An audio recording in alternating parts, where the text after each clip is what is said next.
Satkhira medical হাসপাতালে নিয়োগ চলছে 29 নভেম্বর লাস্ট ডেট। এর ভিতরে যারা আবেদন করতে চান দ্রুত আবেদন করে নেন।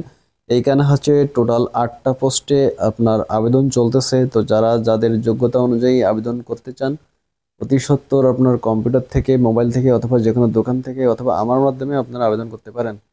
এইখানে হচ্ছে কম্পিউটার অপারেটর পদে নিয়োগ চলছে, তারপরে 60 মুদ্রাক্ষিক কাম কম্পিউটার অপারেটর, অফিস সহকারী কাম কম্পিউটার মুদ্রাক্ষিক, ইনস্ট্রুমেন্ট কেয়ারটেকার পদে আছে, আর হচ্ছে লিনেন কেপার পদে, ওয়ার্ড বয়, টেইলার এবং অফিস সহায়ক, এই মোট 8টি পদে নিয়োগ চলছে। তো যারা আবেদন করতে চান অতি সত্বর আবেদন করান।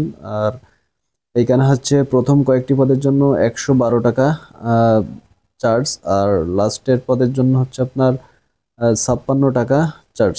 তো যারা দ্রুত আবেদন করতে চান আবেদন করে নেন, কারণ লাস্ট ডেট হচ্ছে 29 নভেম্বর 2025, আর এটা শুরু হয়েছে 9 নভেম্বর 2025 শুরু হয়েছে আবেদন। আর যারা আমার মাধ্যমে আবেদন করতে চান আপনার ছবি, সিগনেচার সহ আপনার যাবতীয় তথ্য আমার হোয়াটসঅ্যাপে পাঠিয়ে দিলে আমি আপনার আবেদন করে দিতে পারবো। আর এই ভিডিওটি শেয়ার করবেন যাতে অন্যরা আবেদন করতে পারে।